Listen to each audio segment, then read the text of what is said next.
ज्ञानेश्वरी रचिला पाया तुका झाला असे कळसं. सन्माननीय राणे साहेबांनी 90 नंतर आल्यानंतर इथे जो पाया रचला तो नितेशजी आणि निलेशजींच्या माध्यमातून. नमस्कार. यंदाच्या जिल्हा परिषद व पंचायत समिती निवडणुकांच्या पार्श्वभूमीवर शिवसेना जिल्हा प्रमुख दत्ता सामंत यांनी यंदाच्या निवडणुकीचं वेगळेपण स्पष्ट केलं. तसंच महायुतीच्या घवघवीत ऐतिहासिक यशाची खात्री दिली. खासदार नारायणराव राणे यांनी रचलेला पाया आणि त्यावर युवा नेतृत्व पालकमंत्री नितेश राणे व आमदार निलेश राणे यांच्या माध्यमातून यशाचा कळस पाहायला मिळेल अशी ही स्पष्टोक्ती शिवसेना जिल्हा प्रमुख दत्ता सामंत यांनी केली आहे. यंदाच्या निवडणुकीच्या वेगळेपणाबद्दल शिवसेना जिल्हा प्रमुख दत्ता सामंत यांनी काय सांगितलंय ते विशेष संवादातून पाहूया.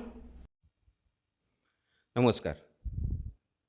पंचायत समिती जिल्हा परिषद निवडणुका 2026 सालच्या यंदाच्या निवडणुका आणि आता आपण आहोत त्याच संदर्भात बोलायला शिवसेना जिल्हा प्रमुख दत्ता सामंत. शिवसेना जिल्हाप्रमुख दत्ता सामंत साहेब यांच्यासोबत आता आपण असताना गेले 30 वर्ष जवळपास ह्या निवडणुका हा ध्यास आणि श्वास किंवा ह्या ज्या दोन्ही घटक आहेत जिल्हा परिषद आणि पंचायत समिती त्यामध्ये त्यांची सक्रियता सर्वच जाणतात. साहेब, यंदाची निवडणूक ही आपण 2026ची निवडणूक त्याविषयी तुम्हाला काय वाटतं?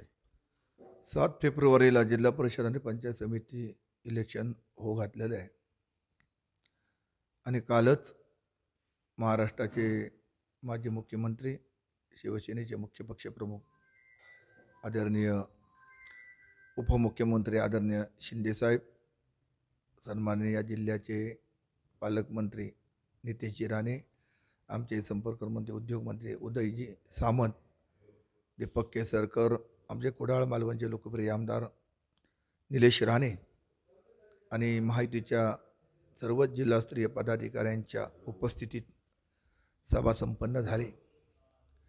एकंदरीत वातावरण जर बघितलेलं असेल तर 50ही जिल्हा परिषदवरती आणि 100ही पंचायत समितीवरती महाविकास आघाडी महायुतीचा झेंडा फडकल्याशिवाय राहणार नाही. काल जी सभा झाली त्या सभेत शिंदेसाहेबांनी सिंधुदुर्गवासियांना जे शब्द दिले महायुतीच्या माध्यमातून ते सन्माननीय या राज्याचे मुख्यमंत्री देवेंद्रजी असतील, आमचे शिंदेसाहेब असतील, या जिल्ह्याचे सुपुत्र आणि महाराष्ट्र राज्याचे माजी मुख्यमंत्री विद्यमान खासदार नारायणराव राणेसाहेब असतील, या जिल्ह्याचे सुपुत्र आणि भारतीय जनता पक्षाचे प्रदेशाध्यक्ष आदरणीय चव्हाणसाहेब असतील, आमचे पालकमंत्री नितेशजी असतील, आमदार निलेशजी असतील आणि दीपकजी केसरकर असतील, यांच्या माध्यमातून विकास या जिल्ह्याचा मोठ्या गतीने या ठिकाणी आपल्याला होताना पाहायला मिळेल. त्यामुळे दुसरा पक्षच नाही आहे आपल्यासमोर. त्यामुळे महायुतीला ऐतिहासिक म्हणजे जे आजपर्यंत घडलं नाही महाराष्ट्रात तो इतिहास यावेळी सन्माननीय राणेसाहेब असतील, आमचे पालकमंत्री असतील, आमचे आमदार असतील यांच्या माध्यमातून या ठिकाणी पाहायला मिळेल असा माझा स्वतःचा विश्वास आहे. आणि काल पालकमंत्र्यांनी सुद्धा आपण मार्गदर्शन करत असताना भाषण करत असताना त्यांनी सांगितलं की प्रत्येक बूथवरती प्रत्येक कार्यकर्ता तिथे महायुतीचा आहे आणि आपल्या उमेदवाराला धनुष्यबाण निशाणी असो किंवा कमळ असो, प्रत्येक महायुतीच्या पदाधिकारी, शिवसेनेचा पदाधिकारी असो, कार्यकर्ता किंवा भारतीय जनता पक्षाचा असो, यांच्या मतदान केंद्रावरती जेव्हा मतदान आपल्याला 9 तारखेला पाहायला मिळेल त्यावेळी जर अपोजिट मतदान जर गेलं तर तो आमचाही कार्यकर्ता असला, पदाधिकारी किंवा महायुतीचा भाजपचा असला तरी सन्माननीय पालकमंत्री म्हणाले की त्याच्यावर आम्ही कारवाई केल्याशिवाय राहणार नाही. भविष्यात त्याला संघटनेमध्ये स्थान दिलं जाणार नाही कोणी गद्दारी केली तर. त्यामुळे गद्दारी तर कोण करणारच त्याचं माझं ठाम मत आहे. कारण राणेसाहेबांनी एकदा आदेश दिला, ही 90 सालांपासूनची प्रथा आहे, एकदा राणेसाहेबांनी उमेदवार जाहीर केले, त्या उमेदवाराला आपल्या पटो न पटो तो राणेसाहेब म्हणून आपण त्याला मतदान यापूर्वी करत आलेलो आहे. आणि तशाच प्रकारे भविष्यातही 7 तारखेक महायुतीचे सगळेच मतदार पदाधिकारी महायुतीचे उमेदवार निवडून आणण्यासाठी मतदान करतील. या दरम्यान साहेब, यंदाची निवडणूक म्हणजे हा आता जो 2 वर्ष गेल्या निवडणुकांचाच काळ आहे, मग यंदाची निवडणूक तुम्हाला काय वाटते, म्हणजे कशी वेगळी आहे? यंदाची जी निवडणूक आहे ती खूप वेगळे आहे. कारण यावेळी महाराष्ट्रामध्ये विरोधी पक्ष नाही, नेता नाही आहे. जी विधानसभा झाली त्या विधानसभेला महायुतीला जे यश मिळालं ते यापूर्वी कधीच मिळालं नव्हतं. त्यामुळे विरोधी पक्ष नेता विरोधकांना द्यायला संख्याबळसुद्धा नाही आहे. म्हणजे दुकान पूर्ण खाली आहे. कोणी जर इकडे तिकडे जर मत टाकलं तर तो कुठच्या दुकानात जाणार?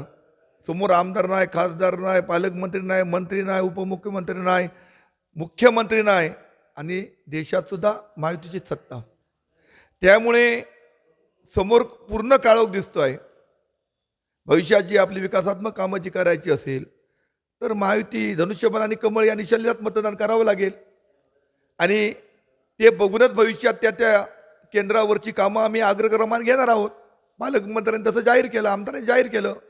त्यामुळे हे इलेक्शन फार वेगळं आहे. समोर स्पर्धक नाही, समोर कुठलंही आव्हान नाही, समोर कुठलाही नेता प्रबळ नाही या जिल्ह्यामध्ये. आता सगळे संपलेले आहेत. त्यामुळे हे इलेक्शन एकतर्फी होईल.